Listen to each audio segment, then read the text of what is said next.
ajak abang di sini murtad. Bukan. Maksudku, saya tidak akan murtad karena saya tahu iblis datang memakai nama Yesus. Saya tidak akan murtad. Salam satu Tuhan.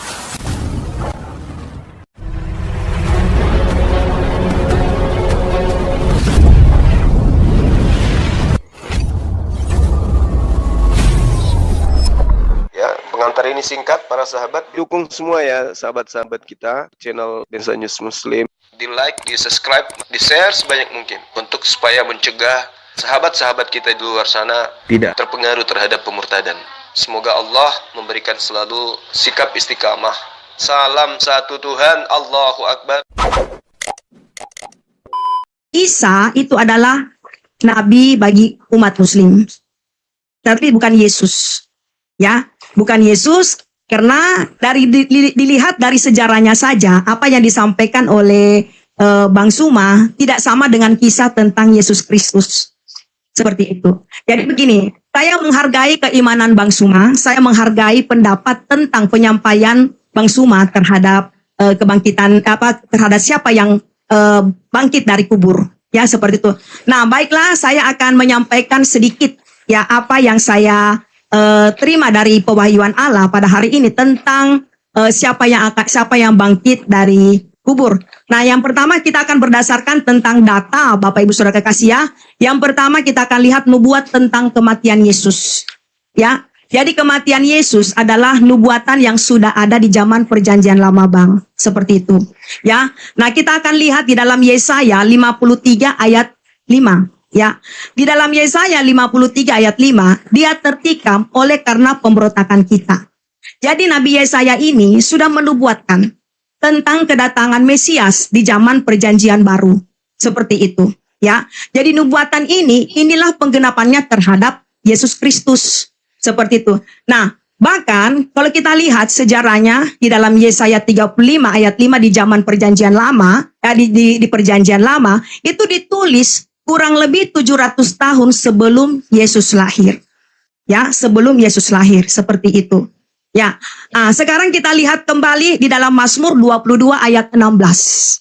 Ya, Mazmur 22 ayat 16, di situ jelas firman Tuhan mengatakan, mereka menusuk tangan dan kakiku. Bang, feedback Bang, chargernya Bang, coba. Bang Suma, agak sedikit feedback Bang, chargernya. Oh gitu ya? Ya, Udah. Ya, coba ya, udah. Oke, Bang. Sip. Ya, jadi di dalam Mazmur 22 ayat 16, ya, mereka menusuk tangan dan kakiku. Ini penggenapan firman Tuhan, ya. Jadi sangat kuat karena penyaliban belum dikenal saat itu, namun sudah dinubuatkan. Jadi di zaman Perjanjian Lama, Bang, itu sudah nubuatan. Ya, tentang penyaliban Yesus, seperti itu. Jadi kematian Yesus itu yang saya imani hari ini itu sudah dinubuatkan di zaman Perjanjian Lama. Lalu kita lihat ya, Yesus sendiri adalah nubuatan di dalam Matius 20 ayat 18 sampai dengan 19. Ya, Matius 20 ayat 18 sampai dengan 19 bahwa anak manusia akan diserahkan dan disalibkan. Jadi Yesus Kristus adalah janji yang Tuhan sudah sediakan sebelum dia datang ke dalam dunia ini. Ya, sebelum hadir di dalam dunia ini. Jadi di zaman waktu itu, Bang, ya. Bagaimana bangsa Israel adalah bangsa yang tegar tungku. Ya, bangsa yang benar-benar bangsa yang tidak hidup di dalam ketaatan firman Tuhan. Ya. Bahkan kita lihat dari Adam dan Hawa, waktu Adam dan Hawa jatuh ke dalam dosa, ya, Tuhan sudah menyediakan janjinya. Di dalam Kejadian 3 ayat ke-15 kita lihat firman Tuhan. Ya. Kejadian 3 ayat 15. Ya. Aku akan mengadakan permusuhan antara engkau dan perempuan ini, antara keturunanmu dan keturunannya. Keturunannya akan meremukkan kepalamu dan engkau meremukkan tumitnya. Jadi janji ini, Bang, ini adalah janji pertama Tuhan sebelum Adam sebelum Adam masuk ke dalam dunia ini. Seperti itu. Jadi waktu Adam dan Hawa jatuh dalam dosa, ya Tuhan sudah memberikan janji ini. Di dalam Kejadian 3 ayat 15. Seperti itu, Bang. Ya, ingin menggali lagi ya. Saya ingin menggali lagi. Setelah abang melihat seperti apa yang saya sampaikan hari ini, ya, ini adalah bukan pendapat ya, tapi ini adalah keimanan saya sebagai orang yang sudah percaya kepada Yesus Kristus. Seperti itu. Jadi narasi yang abang sampaikan kepada saya itu bagian daripada iman abang, bagian daripada kepercayaan abang. Ya, jadi Nabi Isa, ya, itu adalah nabi yang diakui dari umat Muslim. Ya, Nabi Isa itu adalah nabi yang diakui oleh umat Muslim. Ya, kalaupun memang sejarahnya Nabi Isa tidak sama dengan Yesus Kristus, itu tidak bisa sama, Bang. Karena itu bagian daripada untuk orang Islam, untuk umat Muslim. Karena Yesus Kristus adalah bagian dari orang yang sudah percaya seperti itu. Ya, silakan, Bang. Oke, baik. Yang pertama terkait dengan Nabi Isa alaihissalam. Jadi Ya. yang datang kepada Nabi Muhammad pemberitaan kemudian tentang Nabi Isa alaihissalam itu Nabi Muhammad SAW tidak kemudian melakukan penyelidikan atau mengumpulkan berita-berita dari kesaksian lalu kemudian beliau susun menjadi sebuah cerita. Tetapi terkait dengan kejadian itu, Allah Subhanahu wa taala kemudian mewahyukan kepada beliau tanpa melakukan penyelidikan, zalika min anba'il ghaibi nuhihi ilaika. Jadi berita tentang Nabi Isa, tentang Maryam, tentang Musa, Allah ceritakan kepada Nabi Muhammad, lalu Allah mengatakan itulah sebagian daripada berita-berita gaib yang aku wahyukan kepadamu. Jadi Nabi Muhammad menerima pewahyuan, tidak melakukan penyelidikan. Perkaranya jelas. Jadi cuma ada satu manusia yang datang kepada Bani Israel. Namanya Nabi Isa, orang Yahudi menyebutnya Yosua, kemudian bahasa Arab menyebutnya Iso, bahasa Arab menyebutnya Isa. Setelah kejadian perkara di TKP, muncul penulis-penulis yang sekarang adalah sebagai rasulnya orang Kristen. Menulis tentang kisah Nabi Isa, Yesua, Iso. Mereka menuliskan sesuai dengan versi yang mereka temukan masing-masing berdasarkan hasil penyelidikan dari kesaksian-kesaksian. Jadi apa yang diceritakan Al-Quran tentang berita gaib datangnya Isa alaihissalam, itulah yang diceritakan oleh penulis Bible dari hasil penyelidikan mereka, penelitian mereka, informasi-informasi yang mereka dapatkan dari masyarakat. Jadi cerita-cerita yang simpang siur di tengah-tengah kaum yang pada saat itu, itulah mereka kumpulkan, mereka ceritakan, mereka bentuk jadi sebuah buku, lalu muncullah namanya Yesus, yang berasal dari kata Isus, berubah menjadi Jesus, masuk ke Indonesia menjadi Yesus. Padahal itu menceritakan sosok yang sama. Sosok yang satu maksud saya, yaitu Nabi Isa alaihissalam. Itu yang pertama. Kemudian, yang kedua tentang Ibu mengatakan nubuat. Nubuat Yesaya 53. Itu pandangan orang Kristen, bukan pandangan si pemilik kitab. Sedangkan kalau kita melihat Yesaya, kitab Yesaya dari bab 1 sampai bab 66, itu adalah penglihatan Yesaya bin Amos terkait dengan raja-raja Yehuda, ada Usia, ada Yotam, ada Ahaz, ada Hezekia, nggak ada Yesus. Jadi kitab Yesaya itu sama sekali nggak membahas Yesus. Itu membahas tentang raja-raja yang mana cerita itu berkisah tentang raja-raja Yerusalem dan Yehuda. Di sana diceritakan inilah penglihatan Yesaya bin Amos yang menceritakan keadaan Yerusalem dan Yehuda pada zaman Uzia, pada zaman Yotam, pada zaman Ahaz, dan pada zaman Hezekia. Tidak ada zaman Yesus. Jadi itu hanya cocokologi yang dipakai oleh orang-orang di luar Yahudi untuk mengambil kemudian validasi yang tidak tervalidasi. Nah, saya belajar Bible, meskipun saya bukan murtadin, saya belajar Bible. Ternyata di TKP, dasar pijakan penyaliban itu karena nubuatan Kayafas sebagai imam besar. Bisa kita lihat di dalam Yohanes 11. Yohanes 11, di situ imam besar Kayafas bernubuat. Dan dikatakan bahwa coba Yohanes 11 ayat berapa, Bang? Kalau Abang mengetahui. Yohanes 11 ayat berapa? Ya. Boleh dilihat di data nomor 50, 51, 52, 53. Oke. Jadi Kayafas sebagai boleh saya lanjut sedikit? Yohanes 11 ayat 50. Iya, 50, 51, 52, 53. Boleh saya terangkan sedikit nanti ditanggapi? Silakan. Oke. Jadi Yohanes ini ketika orang-orang banyak percaya kepada Yesus, orang Farisi Mahkamah Agama mahkamah agama, imam kepala itu khawatir, gelisah mereka. Sehingga Ya. Kayapas sebagai imam besar bernubuat, dan dia berkata bukan dari dirinya sendiri. Apa Ya. yang dikatakan, dia tidak berkata dari dirinya bahwa Yesus harus mati tahun itu juga untuk bangsa Israel dan untuk menyatukan Bani Yakub yang sudah bercerai-berai. Maka mulai saat itu mereka bersepakat membunuh Yesus. Tidak ada nubuatan-nubuatan yang dari Yesaya lah, nggak ada. Imam kepala sebagai orang yang paham kitab Tanak, mereka lah yang punya kemudian kompetensi untuk melakukan apa yang ada dalam kitab mereka. Maka karena mereka benci kepada Yesus, mereka bersepakat membunuh Yesus dengan membuat nubuat bahwa Yesus harus mati untuk bangsa Israel dan untuk menyatukan anak-anak Elohim yang sudah bercerai-berai. Jadi tidak ada untuk Kristen, tidak ada untuk Roma, nggak ada untuk Yunani, nggak ada untuk orang Indonesia. Itu alasan yang mendasar kenapa Yesus ingin disalibkan. Demikian sebentar. Sekarang begini ya, perlu dulu Bang Suma ketahui ya, kenapa bangsa Yahudi menyalibkan Yesus Kristus.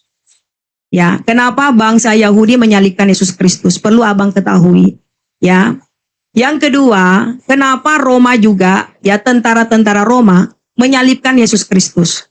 Yang pertama, ya bangsa Yahudi ini, mereka sudah melihat bagaimana mujizat-mujizat yang dilakukan oleh Yesus Kristus. Yang pertama ya, yang pertama begitu banyak mujizat yang dilakukan oleh Yesus Kristus. Terutama dia membangkitkan orang mati. Yang kedua, dia menyembuhkan pendarahan 12 tahun wanita. Yang ketiga, dia berjalan di atas air. Nah, waktu pada saat bangsa Yahudi melihat ini, mereka mulai ketakutan.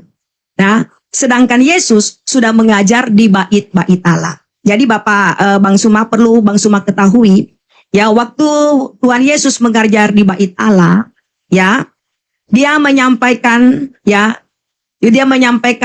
firman Tuhan, ya, itu menggunakan ya bahasa Ibrani yang pertama, tapi dia berbahasa dengan bahasa Aram.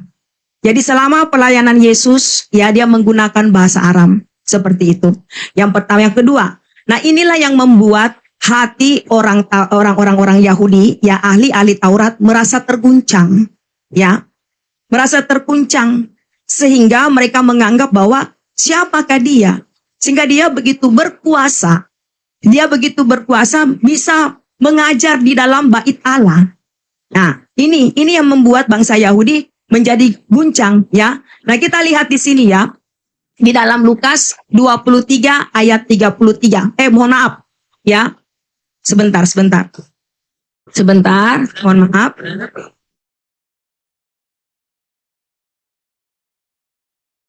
Mana tadi ayatnya nih? Ya. Yang pertama perlu kita ketahui ya di dalam Roma 5 ayat 8 bahwa kematian Yesus itu untuk menebus dosa ya umat manusia. Jadi salib itu adalah kasih, bukan kekalahan. Yang pertama yang Abang Suma harus ketahui menurut keimanan kami sebagai orang yang percaya di dalam nama Yesus Kristus bahwa salib itu adalah bukan kekalahan. Ya, karena pengorbanan Tuhan di atas kayu salib sehingga ya kita ini orang-orang yang jadi gini. Saya sedikit dulu menyampaikan Bapak Ibu Saudara kasih untuk data, semuanya kita masing-masing punya data. Saya percaya juga Bang Suma punya data, saya juga punya data. Ya jadi gini, sebelum kita lahir ke dalam dunia ini, ya kita ini adalah orang-orang yang berdosa. Saat kita lahir ke dalam dunia ini, dosa apa? Dosa yang telah diwariskan oleh Adam dan Hawa. Jadi Adam dan Hawa ini adalah pemicu dari semuanya apa yang terjadi saat hari ini. Seperti itu. Nah, waktu pada saat Yesus ya disalibkan, ini adalah nubuatan dari yang Tuhan janjikan di dalam proto-evangelium. Jadi proto-evangelium itu adalah janji pertama Tuhan di dalam Kejadian 3 ayat 15. Ya, di Kejadian 3 ayat 15. Jadi kalau saudara Bang Suma mengatakan bahwa yang bangkit di dalam kubur itu iblis, ya, saya tidak akan memaksa pemahaman Bang Suma untuk bisa memahami apa yang menjadi keimanan saya hari ini. Ya, karena itu bagian daripada kepercayaan Bang Suma sebagai umat muslim. Dan saya menghargai itu pendapat saudara. Saya menghargai. Jadi kita lihat, ya, di dalam Roma 5:8, Kristus telah mati untuk kita ketika kita masih berdosa. Ya, lalu salib adalah kasih Allah, bukan kekalahan. Di dalam 1 Petrus 2 ayat 24, ia sendiri telah memikul dosa kita di dalam tubuhnya di kayu salib. Jadi gini bang ya, seperti misalnya gini bang, saya kasih analogi kepada abang, ya, jika kita tidak berbuat salah, lalu kita dituduh untuk mencuri, kita sudah membela diri kita, tapi tetap orang tuduh saya pencuri. Saya harus membentuk satu penolong untuk bisa membela saya bahwa tuduhan itu tidak benar, yaitu apa? Pengacara. Pengacara itulah yang akan membela saya untuk ya menyampaikan kepada pengadilan bahwa saya ini adalah orang yang tidak melakukan pencurian. Seperti itu. Nah, begitu pula juga dengan Yesus Kristus. Jadi jelas di dalam 1 Petrus 2 ayat 24, ia sendiri telah memikul dosa kita. Ingat, dosa yang kita warisi hari ini adalah dosa dari Adam dan Hawa. Jadi pemicu dari semuanya apa yang terjadi ini kita kembalikan kepada Adam dan Hawa. Tapi Tuhan, ya, Elohim, Bapa Sang Pencipta, Yod-He, Waw-He, dia itu tidak mau membiarkan setiap umat-umat yang dijadikannya menjadi orang yang berdosa. Karena dia begitu mengasihi. Ya, Tuhan itu begitu mengasihi saya dan saudara. Dia tidak mau setiap kita ini yang diciptakan serupa dengan gambarnya, ya, serupa dengan gambarnya, saat kita kembali nanti masuk ke dalam neraka. Seperti itu, ya.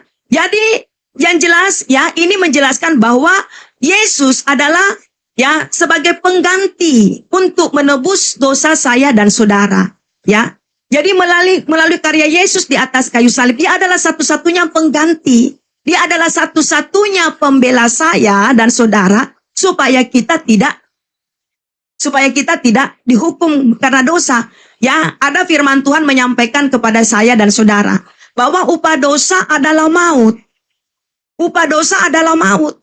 Jadi setiap orang yang memiliki dosa, ya, semuanya harus melalui namanya hukuman. Setiap orang yang memiliki dosa saat mati, mereka semuanya harus dihukum. Dan tidak ada pun orang bisa menebus dirinya sendiri dari dosa. Seperti itu, ya. Lalu yang kedua kita lihat salib sebagai pusat Injil. Ya, di dalam 1 Korintus 15 ayat 3, Kristus telah mati karena dosa-dosa kita sesuai dengan kitab suci. Kitab suci itu adalah kitab para nabi yang terdahulu yang sudah menubuatkan tentang penyaliban Yesus Kristus. Seperti itu, Bang. Iya. Oke. Apa? Bang Suma tetap berbicara menurut dengan apa pendapatnya dia. Saya juga akan menyampaikan menurut apa yang saya pahami di dalam kitab. Sekarang kita di sini diskusi hangat, teman-teman, tidak saling menghujat, tidak saling ini. Ya, silakan Bang Suma. Saya kasih kesempatan buat Bang Suma. Oke, baik. Terima kasih banyak ya, Ibu Riani. Jadi sekali lagi saya katakan bahwasanya saya juga belajar Bible dan saya pelajari, saya dalami. Ya, mungkin Ibu juga menjadi seorang murtadin karena awalnya belajar. Nah, ketika Ibu bertanya, kenapa bangsa Yahudi menyalib Yesus? Jawabannya jelas, Yohanes 4:11, nomor 45, 46, 47, 48. Karena orang-orang Yahudi itu tidak ingin bangsanya dirampas oleh orang Roma. Itu jelas itu. Apa yang harus kita lakukan dengan Yesus ini? Dia sudah terlalu banyak kemudian mempengaruhi orang-orang sehingga banyak yang percaya kepada dia. Nah, maka dikatakanlah kalau kita membiarkan Yesus seperti ini, maka orang akan semakin banyak percaya kepada dia. Dan kalau orang banyak percaya kepada dia, maka orang Rom akan datang merampas tempat suci kita dan bangsa kita. Bukan karena dosa waris. Lalu pertanyaannya lagi, kenapa kemudian orang-orang Roma menyalib Yesus? Jawabannya ada di Matius 27 nomor 18. Kata Pilatus, orang-orang ini menyerahkan Yesus untuk disalib karena dengki. Jadi orang Roma menyalib Yesus karena dengkinya orang-orang Yahudi terhadap dia. Padahal dia tidak menemukan ada kesalahan. Nah, lalu kemudian Jika saudara mengatakan Yesus itu menggunakan bahasa Aram, berarti yang benar Isa dong. Yang benar Isa dong. Bukan Isus, bukan Yesus, bukan Yesus dong. Kalau begitu. Nah, makanya saya katakan tadi di awal, kita sama-sama percaya bahwa ada orang yang datang, yaitu bernama Nabi Isa, Yesua, Iso, yang kemudian diceritakan di dalam Bible sesuai dengan hasil penelitian. Sedangkan apa yang saudari saya sampaikan ini sesuai dengan catatan saya di sini setelah mendengarkan, Anda membawa Roma 5 nomor 8. Roma 5 nomor 8 atau kitab Roma secara utuh di dalam Roma 1 nomor 7 itu ditulis oleh Paulus hanya untuk orang-orang yang ada di Roma. Bukan untuk orang yang ada di Indonesia. Kemudian ketika Anda mengatakan bahwasanya dosa dari Adam ini fitnah. Saya teringat dengan Kejadian 3 nomor 15. Kata Tuhan di sana begini. Aku akan mengadakan permusuhan antara keturunanmu dan keturunannya. Keturunan engkau, wahai iblis, dan keturunan Adam, perempuan ini, Hawa. Artinya bahwa ketika sekarang ini 2026, ada orang memfitnah Adam tanpa dalil bahwa Adam mewariskan dosa, tanpa dalil nih. Adam mewariskan dosa hanya Roma 5:12 yang dijadikan sebagai dasar dari Paulus. Maka itu menandakan orang ini adalah musuh daripada keturunan Adam. Karena di dalam Kejadian 5 nomor 2, Tuhan memberkati Adam dan keturunannya baik laki maupun perempuan. Kejadian 1 nomor 28 juga demikian. Tuhan memberkati Adam dan keturunannya. Dan tidak pernah ditemukan dalil di dalam perjanjian lama, kitab Tanakh, kitabnya orang Yahudi, Adam mewarisi dosa. Itu nggak ada. Dan tidak ada ceritanya di dalam kitabnya orang Yahudi, Adam ataupun Hawa yang dikutuk oleh Tuhan. Yang ada yang dikutuk adalah iblis dan tanah. Bukan Adam, bukan juga istrinya. Berarti ketika Tuhan mengadakan permusuhan antara Adam dan iblis, lalu hari ini ada orang yang memfitnah Adam, berarti ini adalah minimal pengikut iblis. Maaf. Kita berbicara dalil. Karena kenapa? Adam kok difitnah? Di mana Adam mewariskan dosa? Kalau dikatakan mewariskan dosa dan Tuhan pencipta dan bumi itu maha pengasih, maha penyayang, kenapa enggak ditebus sejak Adam? Kenapa harus menunggu miliaran manusia sudah mati lebih dulu baru Yesus datang jadi maaf, sesuai dengan bahasa Anda, Yesus pengganti dosa berarti dia jadi tumbal. Kenapa harus Yesus jadi tumbal dulu? Kenapa enggak sejak Adam sebelum ada keturunannya hingga ada anaknya Kain dan Habil ribut mati satu? Kenapa enggak dari sana sebelum ada kematian? Kenapa nunggu miliaran orang yang sudah mati baru kemudian Yesus turun? Kesiangan berarti Yesusnya. Maaf nih, kesiangan kalau dia disebut sebagai pengganti. Nah, lalu kemudian orang yang berdosa diselamatkan dengan darah Yesus. Ini dalil dari mana ini? Orang benar dijadikan sebagai korban, sebagai tumbal untuk menebus dosa-dosa yang lain. Padahal kita tahu, mohon maaf sekali lagi, saya juga belajar. Tapi nggak jadi murtad, karena saya paham. Di dalam cerita secara histori, kenapa Yesus disalibkan? Itu tidak ada karena dosa, karena ini dan itu, enggak. Murni karena irinya orang Yahudi terhadap Yesus, karena Yesus karena mereka tidak ingin bangsanya dirampas oleh Roma. Iblis ikut serta. Iblis juga tidak mau orang selamat. Iblis maunya orang masuk ke neraka. Sedangkan di dalam kitab saudara, di Yohanes 16, begitu besar kasih karunia akan dunia ini sehingga ia menganugerahkan anaknya yang tunggal, barang siapa yang percaya Yesus tidak binasa melainkan memperoleh hidup yang kekal. Orang yang menyalib Yesus itu bukan orang percaya. Orang yang menyalib Yesus itu adalah orang yang kufur, ingkar, kafir terhadap Yesus. Orang yang membenci Yesus. Berarti salib itu adalah karya orang-orang yang membenci Yesus. Begitu, Ibu. Jadi Anda menerima salib, berarti Anda menerima hadiah dari orang-orang yang ingkar, benci kepada Yesus. Gitu. Nah, sekarang saya tanya kepada Bang Suma. Ya, saya tanya kepada Bang Suma. Menurut pandangan Bang Suma, Yesus itu siapa? Yesus yang mana dulu? Yesus yang datang mengajar ke tengah-tengah Bani Israel atau yang Anda sembah di gereja? Karena menurut saya itu Yesus yang berbeda. Yesus sama Masia adalah anak manusia. Dia adalah nabi rasul untuk kaumnya sendiri Bani Israel, bukan untuk kita, bukan untuk Kristen. Sedangkan yang datang di kuburan itu sudah bukan Yesus. Itu adalah oknum yang lain. Dia memakai nama Siapa? Yesus. Coba abang bisa nunjukkan dalilnya di Alkitab. Boleh. Siapa yang Boleh. bangun? Ya silakan. Boleh. Nah, kita lihat. Yesus, Silakan. Ya. Matius 12 nomor Dalilnya- 38. Matius 12 Berapa? nomor Berapa? 38 sampai nomor Matius 40. 12 nomor. 38 Nah. 40. Coba Orang Farisi itu dan Matius ahli Taurat 12. minta tanda dan tidak diberikan tanda kepada angkatan jahat, orang jahat selain apa? Anak manusia keluar dari kubur. Itu tanda untuk orang jahat. Itu tanda. Ya. Gini Bang ya, sebentar. Saya Silakan. baca dulu ayatnya biar kita tidak paham ya. Ya. Silakan. Karena luar biasa teman-teman ya, luar biasa kita berikan dulu kemuliaan untuk Tuhan pada malam hari ini. Ya ini luar biasa. Kenapa? Karena Bang Suma ini orang yang belajar Injil, belajar Bible. Ya dengarkan baik-baik Bapak Ibu Saudara kasih, artinya pelan-pelan dia sudah menerima kebenaran itu. Ya pelan-pelan dia sudah menerima kebenaran itu. Ya jadi apa yang Bang Suma sampaikan ini, ya apa yang Bang Suma sampaikan ini saya merespon karena semuanya sesuai dengan firman Tuhan. Ya baiklah kita akan lihat ya di dalam Matius 12 ayat berapa Bang? Ayat 38 sampai dengan ayat 40. Kalau bisa 41. 40.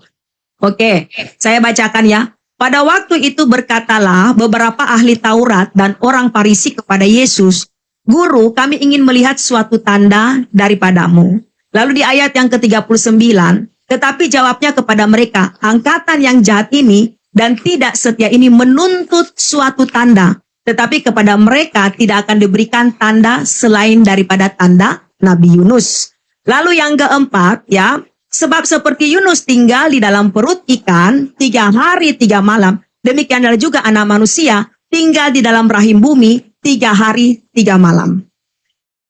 Nah, jadi tadi Bang Suma mengatakan bahwa Yesus itu adalah anak manusia. Yes.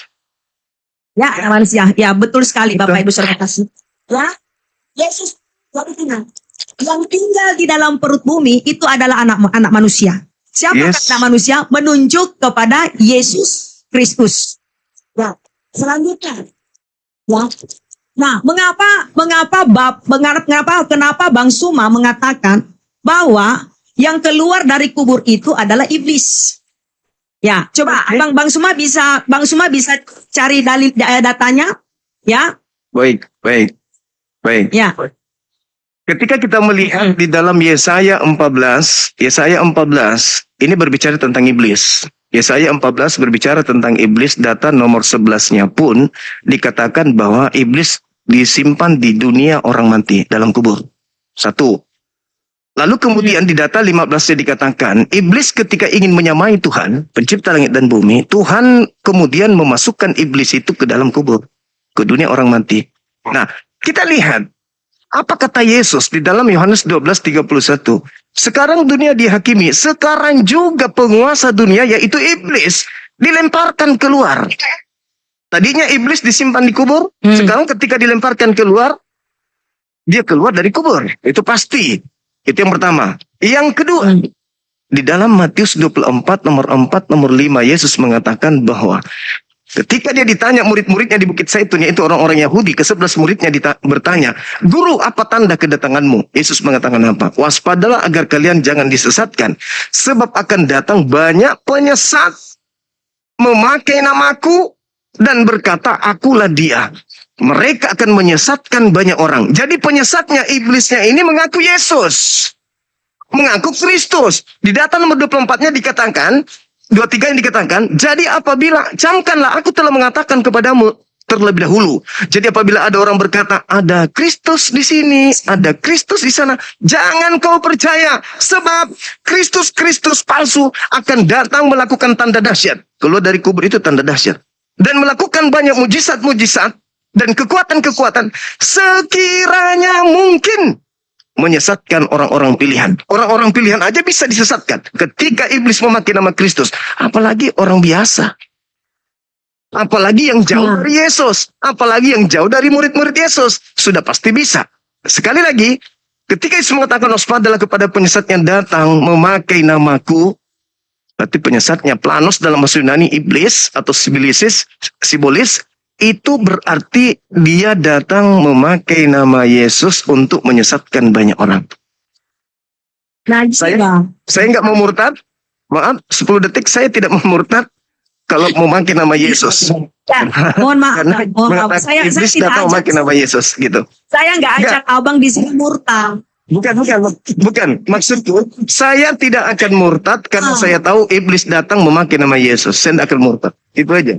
Ya. Silakan. Jadi gini bang ya, perlu abang ketahui di dalam Yesaya 14, ini adalah, ya, perkataan ini adalah untuk Raja Babel. Yes. Raja Babel.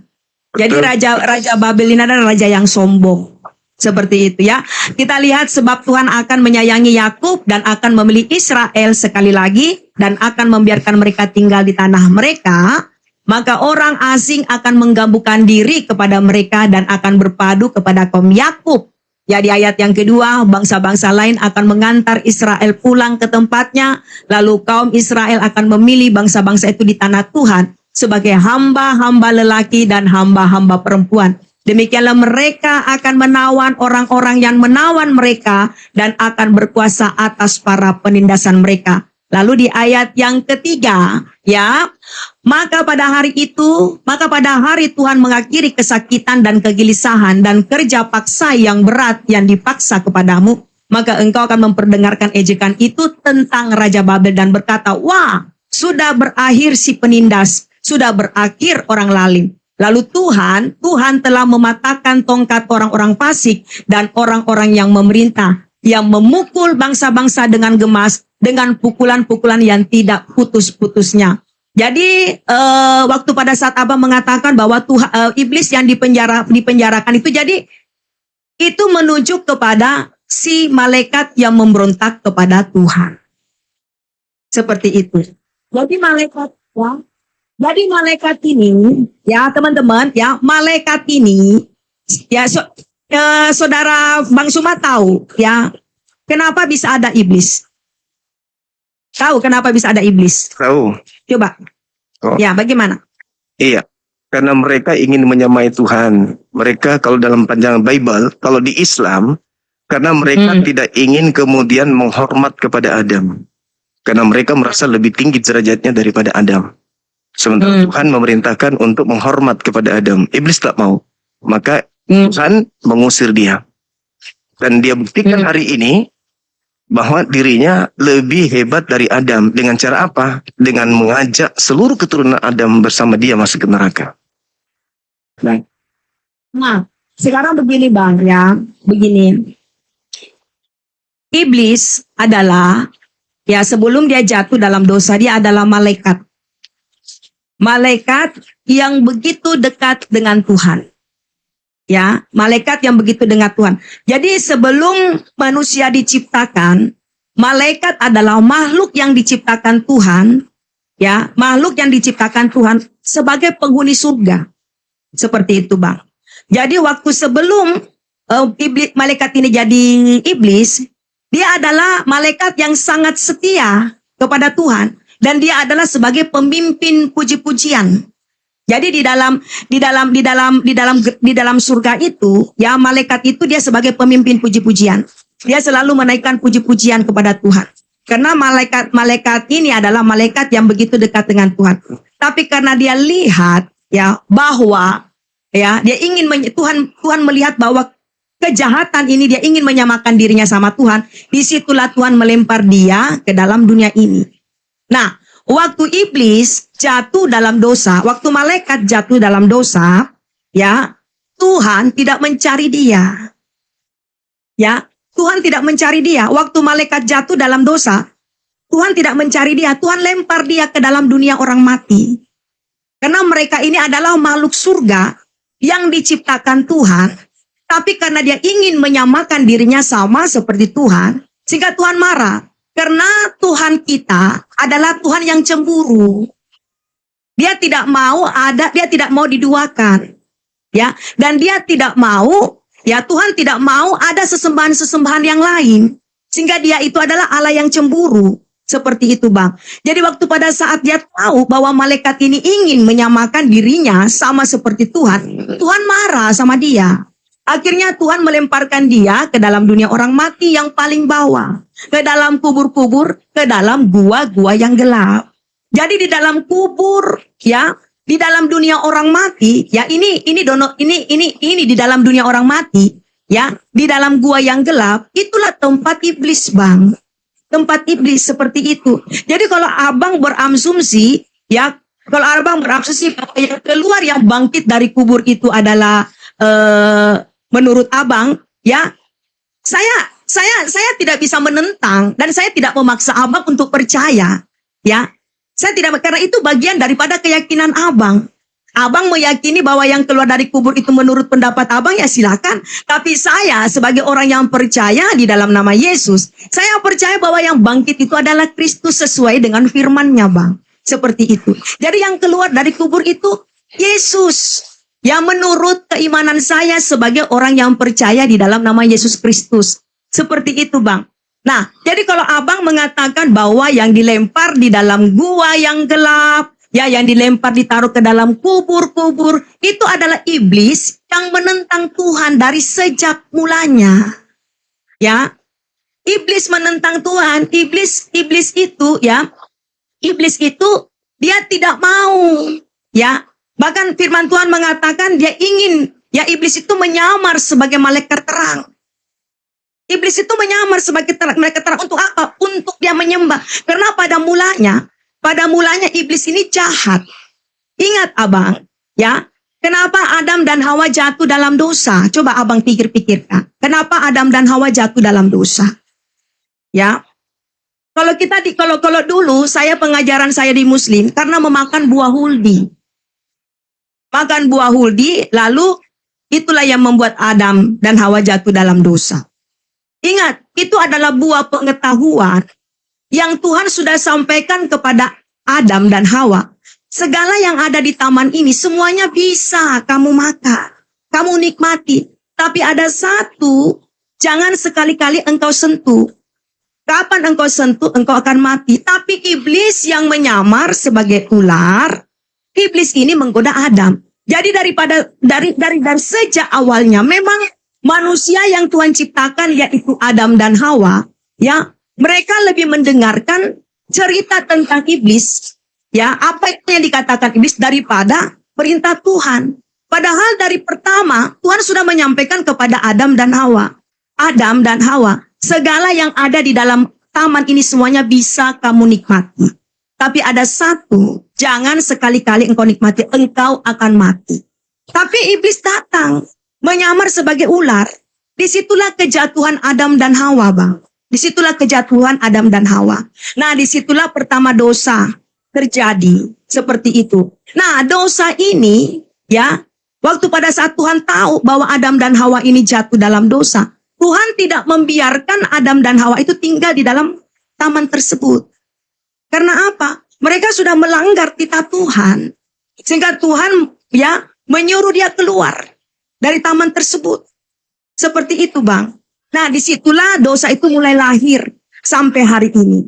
Jadi gini, dosa yang Adam wariskan kepada seluruh bangsa yang ada di dalam dunia ini, bukan dosa apa? Natur dosa, kehendak, kemauan, keinginan, itulah keadaan manusia sesungguhnya. Jadi manusia itu memiliki keinginan, kehendak, memiliki hawa nafsu apa? Itulah keadaan, itulah sesungguhnya itu yang diwariskan Adam sampai kita pada hari ini. Nah, itulah Yesus datang ke dalam dunia ini untuk menebus kita semuanya dari apa yang telah Adam perbuat di masa lampau. Seperti itu, Bang. Oke. Ya, silakan, Bang. Sedikit saya menanggapi terkait. Ya. Iya. Sedikit saya menanggapi terkait tuduhan-tuduhan terhadap Adam alaihissalam, baik itu yang diambil dari perspektif pemahaman tentang Islam maupun agama yang baru dari saudari kita ini. Jadi kita harus tahu bahwa sebelum Adam dicipta bukan untuk menempati Eden. Adam dicipta untuk menempati bumi. Baiklah kami menciptakan manusia serupa dengan gambar kami untuk menjadi pemimpin, menjadi khalifah di bumi, agar berkuasa di laut, di darat, di udara. Berarti dia harus turun ke bumi memang, dan dia harus punya ilmu. Nah, sedangkan sebelum Adam makan buah pengetahuan, untuk sekedar tahu dirinya telanjang atau tidak, itu Adam nggak tahu. Bagaimana mau jadi pemimpin? Dia nggak tahu dirinya telanjang kok. Gimana dia mau jadi pemimpin di bumi? Gimana dia mau naklukkan laut, daratan, udara? Bagaimana mau bikin pesawat? Bagaimana bikin kapal laut? Bagaimana bisa bikin mobil? Kalau telanjang aja dia nggak tahu. Maka sejatinya, begitu ada makan buah pengetahuan, harusnya beliau itu kita sanjung. Kita sanjung, kita puji dia karena dialah sampai kita diwariskan ilmu pengetahuan. Bukan dosa. Jadi yang diwariskan Adam itu adalah pengetahuan. Itu pemahaman abang.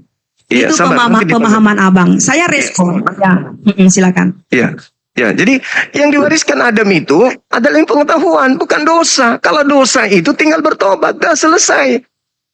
Tidak ada harus tumbal dan seterusnya, nggak ada. Itu cuma ajaran orang yang di luar daripada orang-orang Yahudi. Kan orang Yahudi yang punya kitab, mereka nggak memahami hal seperti itu. Nah, satu hal, ketika Adam makan buah pengetahuan, dia lantas tahu dirinya dalam keadaan telanjang.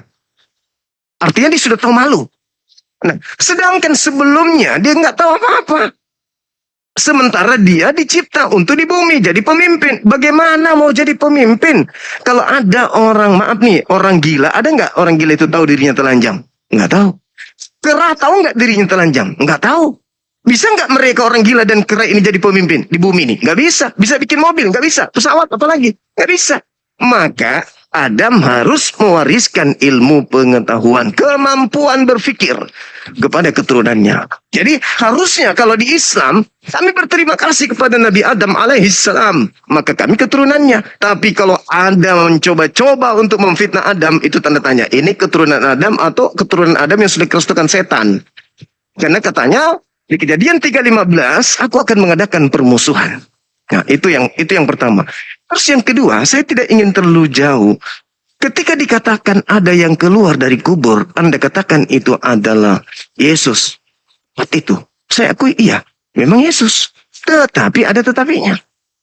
Ada tetapinya. Karena kata Yesus, waspadalah kepada penyesat yang datang kepadamu memakai namaku. Berarti ketika ada orang yang keluar dari kubur memakai nama Yesus, ya saya katakan itu sah. Jangan ragukan, itu Yesus. Tetapi tanya Paulus, siapa yang datang kepadamu? Nah, Paulus mengatakan dalam Galatia 1, nomor 1, aku adalah rasul, menjadi rasul bukan karena manusia. Aku menjadi rasul tetapi karena Yesus. Yesus bukan manusia katanya. Di 11 dan nomor 12-nya dikatakan, aku menerima Injil, bukan manusia mengajari aku Injil.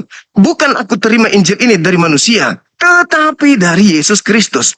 Berarti yang datang kepada Paulus bukan anak Maria, bukan anak manusia, tetapi memakai nama Yesus. Siapa yang kata Yesus tadi memakai namanya bukan manusia? Ya penyesat. Yang datang kepada Paulus bukan manusia, tapi memakai nama Yesus. Itu yang pertama. Kemudian kembali kepada Yesaya 14. Terima kasih, Anda sudah mengakui bahwa iblis itu dilemparkan ke dalam kubur, dunia orang mati. Berarti ketika iblis keluar bukan keluar dari apartemen, bukan keluar dari mall, tapi keluar dari kubur. Maka tema kita terjawab. Anda sudah mengakui iblis keluar, iblis dilemparkan masuk ke kubur. Ketika dia keluar dari kubur dong. Dan memang Yesus mengatakan itu di dalam Yohanes 12:31, waspadalah. Sekarang saatnya dunia dihakimi, sekarang juga iblis sudah akan dilemparkan keluar.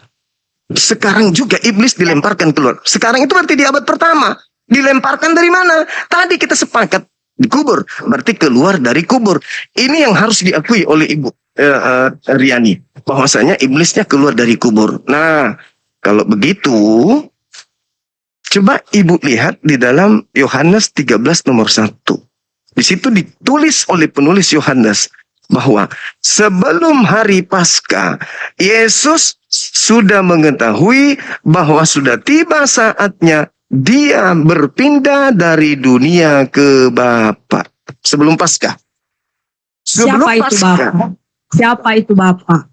Tuhan yang disembah oleh Bani Israel. Mereka menyebutnya Abi atau Bapa atau Tuhan Elohim. Kenapa dikatakan Bapa bagi mereka? Baca Amsal 3, 11, 12. Karena Elohim bagi mereka adalah pendidik seibarat ayah yang mendidik anaknya. Bukan Bapa dalam jasmani. Ya seperti di Kristen, Bapa dalam bentuk jasmani sehingga anak yang jasmani juga adalah Tuhan.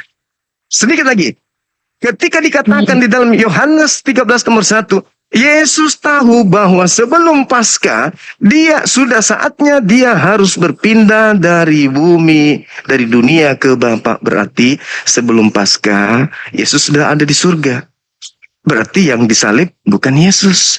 Berarti yang keluar di hari Paskah bukan Yesus. Itu yang pertama. Yang kedua, coba Ibu lihat di dalam Lukas 22 nomor 869.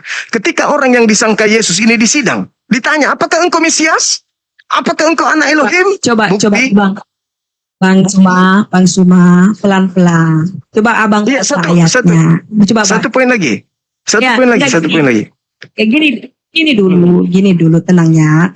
Saya sudah Abang baca tadi. Abang tadi sebut Lukas berapa? Lukas 22, Lukas berapa? 68. Lukas 2. 68, 69. Ya, silakan baca. Nah, Ya. di situ dikatakan orang Ya. imam bertanya, apakah engkau Mesias? Apakah engkau anak Elohim? Di 67, 68-nya dikatakan apa? Apalagi artinya gunanya aku menjawab dan apalagi artinya aku bertanya. Mulai sekarang Yesus anak manusia sudah duduk di atas, di sebelah kanan Elohim. Berarti yang disidang, yang disalib ini bukan Yesus, tetapi orang yang diserupakan dengan Yesus.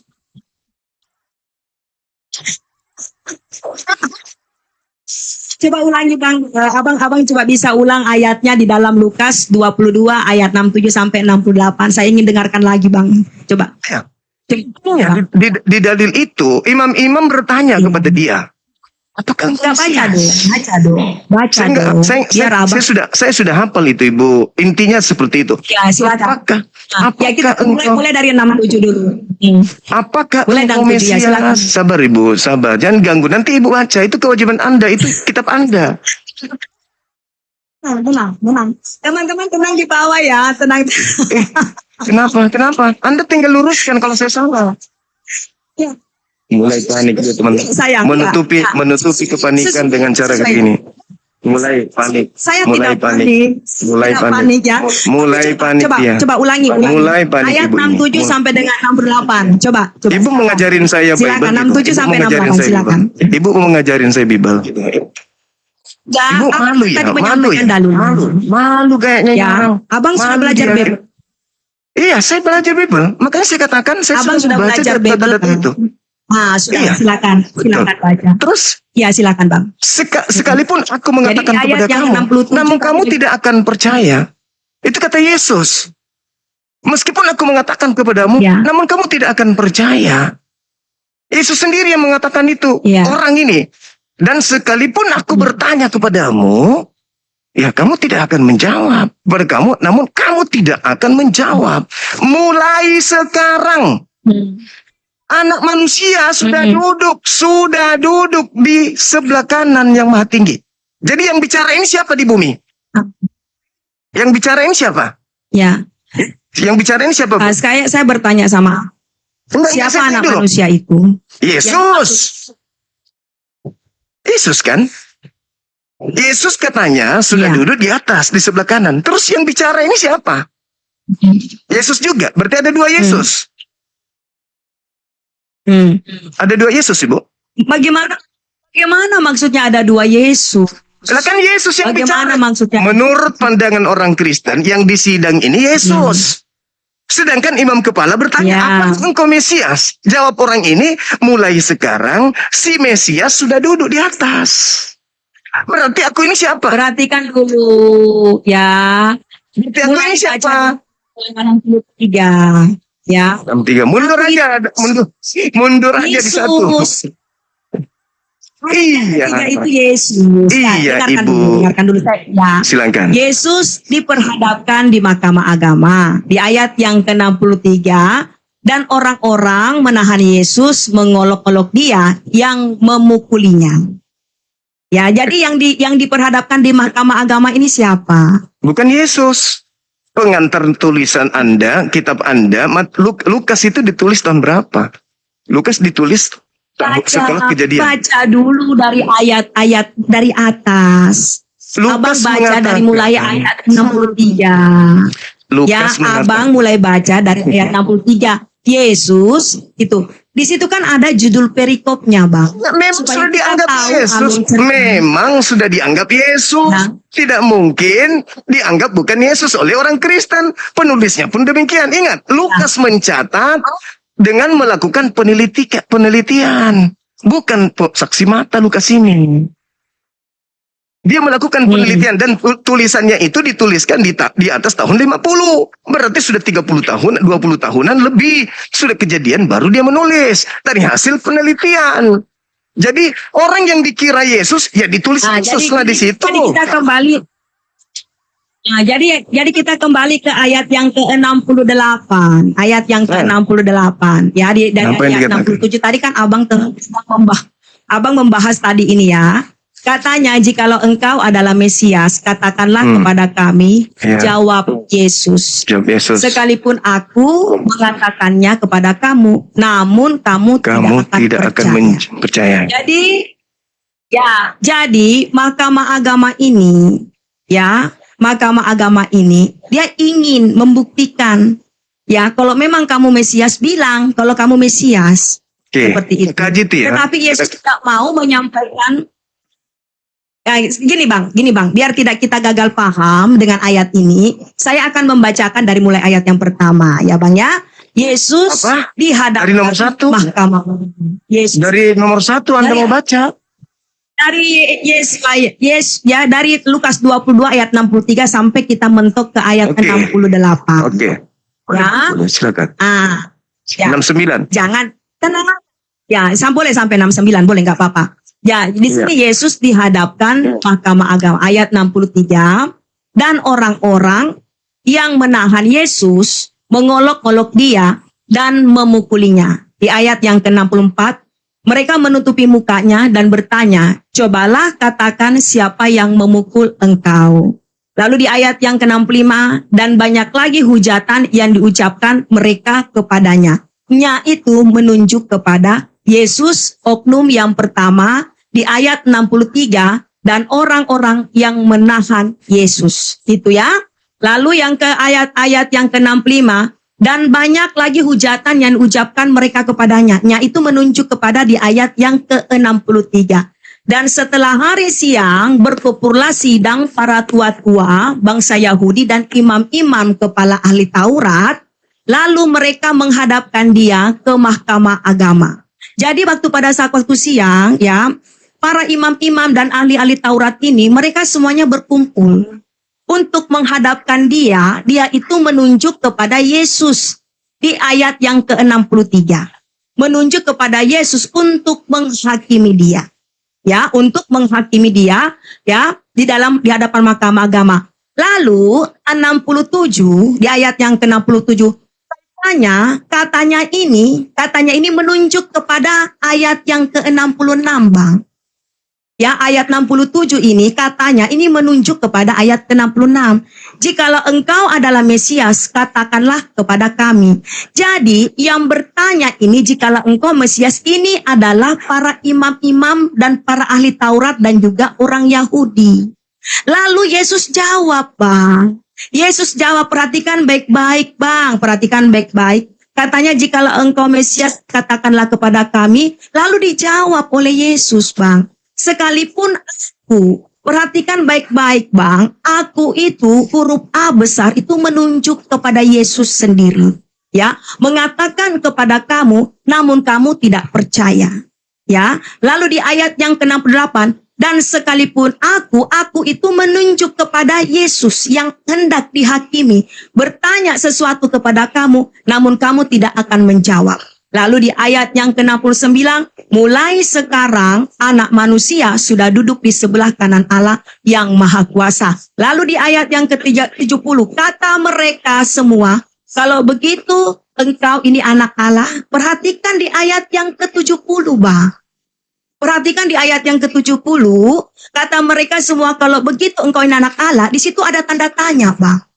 Ada tanda tanya, ada tanda kutip. Jadi gini, kalau kita belajar Bible, Bang, Abang harus perhatikan oknum pertama, oknum kedua. Abang harus perhatikan setiap tanda tanya, koma. Itu yang harus diperhatikan ya, Bang. Jadi, di ayat yang ke-70 kata mereka semua, kalau begitu engkau ini anak Allah. Kata semua ini siapa? Menunjuk kepada oknum yang di ayat ke-66. Ya, menunjuk kepada ayat 66. Jawab Yesus, kamu sendiri mengatakan bahwa akulah anak-anak. Lalu di ayat yang ke-71, lalu kata mereka, untuk apa perlu kesaksian lagi? Kita ini telah mendengar dari mulutnya sendiri. Begitu. Jadi Abang, ya, di sini jelas, Bang. Ya, jadi di sini, Bang, di sini jelas di ayat yang ketiga. Poin daripada ayat ini adalah di ayat yang ke-70, Bang. Seperti itu. Nah, ayat ini disampaikan sebelum waktu penyaliban Yesus Kristus. Oke, Seperti boleh? itu, Bang. Boleh saya tanggapi ya? Ibu coba Silakan, silakan. di data 67. Ketika Iya, 67. apakah engkau Mesias? Apa jawab oknum tersebut? Jawabannya jelas kan? Sekalipun aku mengatakannya kepada kalian, kamu tidak akan percaya. Kira-kira oknum ini mau menjawab apa di situ? Aku Mesias. Ya betul, aku Mesias. Apakah orang itu tidak akan percaya kalau dia Mesias? Karena dia mengatakan Mereka mereka tidak akan tetap percaya, Bang. Mereka Terus tidak kenapa akan disalib? Kenapa disalib kalau mereka tidak percaya kalau itu Yesus? Kenapa disalib? Nah, sekarang begini. Kenapa begini, Bang? Kenapa disalib? Anda mengatakan, sabar dulu. Anda mengatakan mereka tidak percaya kalau itu Yesus. Kenapa disalib? Kenapa disalib? Karena mereka ini ya dari sejak mulanya, dengarkan Bang, dengarkan baik-baik Bang. Sejak mulanya Dari apa? mereka sejak mulanya Bang, mereka ini adalah orang-orang yang tidak senang dengan pelayanan Yesus. Katanya tidak Yesus percaya kalau itu Yesus. Apakah engkau Mesias?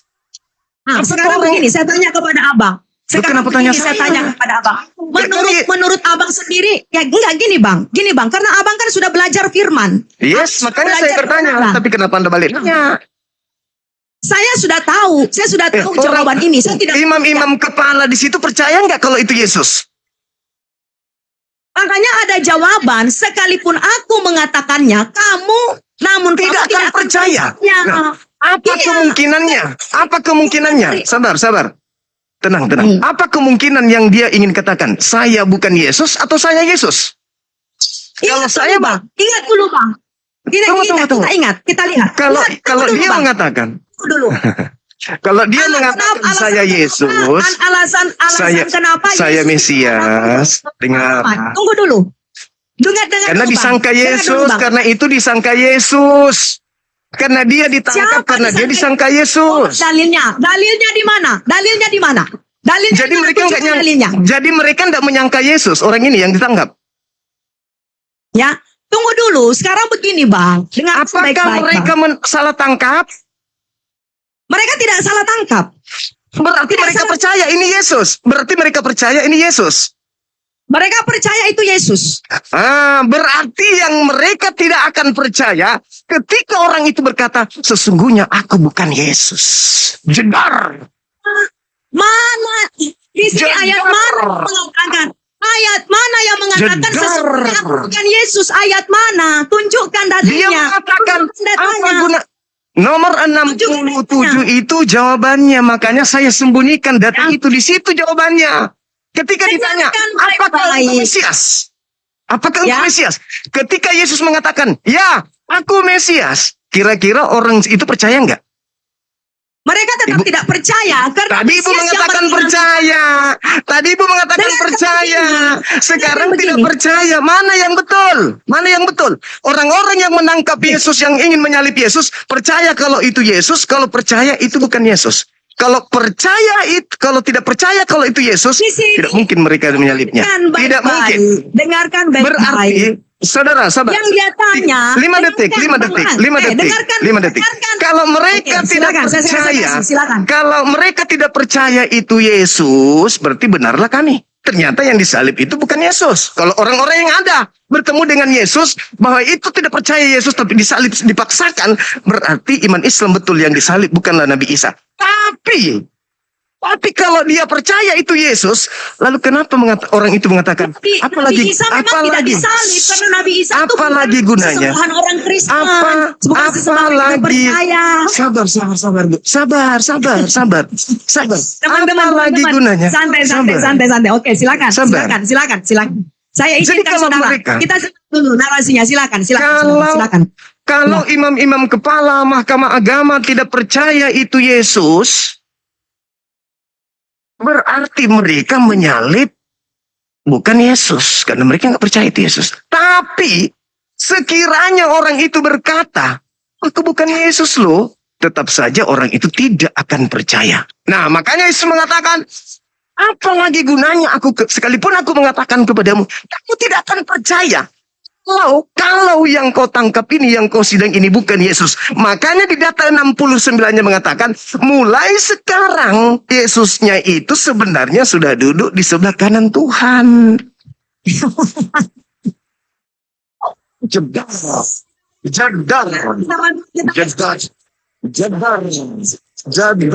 Kena kan? Kena Ibu. Sekarang saya kembalikan pertanyaan saya. Apakah orang-orang Yahudi, imam kepala Mahkamah Agama percaya yang mereka sidang ini Yesus atau tidak percaya? Silakan. Kalau itu Yesus, jawab. Sekarang kita lihat ya. Kita lihat dulu ya.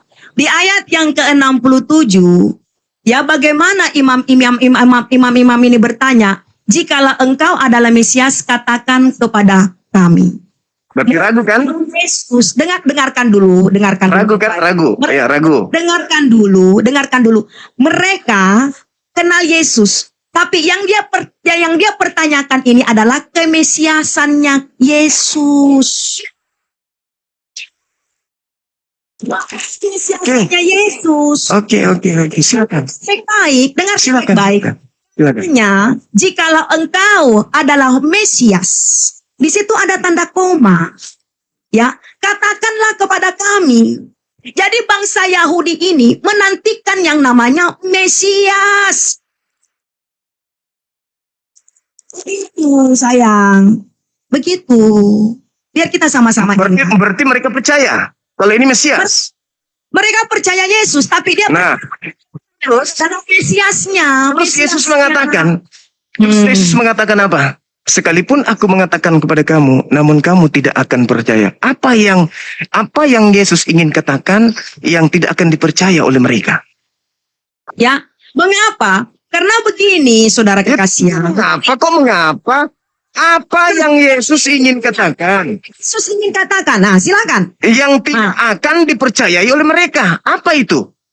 Kalau Yesus mengatakan dia Mesias, bangsa ini tidak percaya karena menurut mereka Mesias Kenapa disalib? itu, ya, Kenapa disalib? betul. Kenapa disalib? Kalau dia bukan Mesias, kenapa disalib? Begini konsep. Ya, saya tidak menentang. Saya tidak menentang kebenaran. Saya tidak menentang Kenapa kebenaran. disalib kalau begitu? Kalau ternyata mereka nggak percaya. Mesias menurut orang Yahudi dia adalah orang yang suci. Terus kenapa disalib? Menurut budaya orang Yahudi, Mesias adalah orang yang suci. Nah, Yesus ini adalah yang dinubuatkan dari sejak awal, mulai dari kelahirannya. Ya. Ya, kenapa lari ke sana kemarin ya? Kenapa lari ke nubuatan ya? Ingat. Justru Ibu. Yesus pertama, Yesus lahir ke dalam dunia ini. Siapa yang gemetar? Herodes. Iya. Itu Herodes. Tahu Herodes itu cerita nggak ada hubungannya dengan penyaliban. Nggak ada penyaliban hubungannya. Orang-orang Yahudi justru karena dia percaya Makanya dia berusaha untuk menyalib Yesus. Coba Anda baca Yohanes 11, 45, 46, 47, 48 yang saya katakan tadi. Banyak orang yang melawat Maria, melihat apa yang dilakukan oleh Yesus dan menjadi percaya kepada Yesus. Sehingga ada di antaranya datang kepada orang Farisi dan berlapor bahwa Yesus telah banyak melakukan mujizat, lantas mereka melakukan rapat kilat pada saat itu. Apa yang harus kita lakukan? Kalau kita biarkan Yesus begini, maka akan semakin banyak orang percaya kepadanya. Dan kalau itu terjadi, maka orang Rom akan datang merampas tempat suci kita dan bangsa kita. Itu alasannya. Sehingga Coba baca dulu. Ya, di situ judul perikopnya adalah persepakatan untuk membunuh Yesus. yes, karena mereka takut bangsanya dirampas oleh orang Roma. Tadi di ayat berapa tadi Abah bilang? Di ayat berapa? Ayat 45, 46, 47. Iya, silakan Anda Ya. baca. Nah, saya akan bacakan ya. Teman-teman yang ada di bawah, kita mendengarkan firman Tuhan ini ya. Ya. Di ayat 45, banyak di antara orang-orang Yahudi yang datang melawat Maria dan yang menyaksikan sendiri apa yang telah dibuat Yesus. Ya, percaya kepadanya. Ya, jadi Yesus ini melakukan satu mujizat. Ya. Lalu yang ke-46, tapi ada yang pergi kepada orang-orang Farisi dan menceritakan kepada mereka apa yang telah dibuat Yesus. Nah, lalu di ayat yang ke-47, lalu imam-imam kepala dan orang-orang Farisi memanggil mahkamah agama. Mahkamah agama untuk berkumpul dan mereka berkata, apakah yang harus kita perbuat? Sebab orang itu membuat banyak mujizat. Seperti itu. Jadi para imam-imam ini waktu mendengarkan Yesus melakukan banyak mujizat, ya imam-imam ini mulai ketakutan, Bang. Abang storing HP-nya tuh. Oke. Jadi ya, lalu di ayat yang 48, dengarkan baik-baik ya, Bang. Ya, apabila kita biarkan dia itu menunjuk kepada Yesus, maka semua orang akan percaya kepadanya. Nya itu menunjuk kepada Kristus, Bang, Yesus. Dan orang-orang Roma akan datang dan akan merampas tempat suci kita serta bangsa itu. Ya. Itulah alasannya Yesus disalib. 9. Ya, betul. Itulah alasan Yesus disalib. Bukan karena dosa waris. Ya. Bukan karena dosa waris.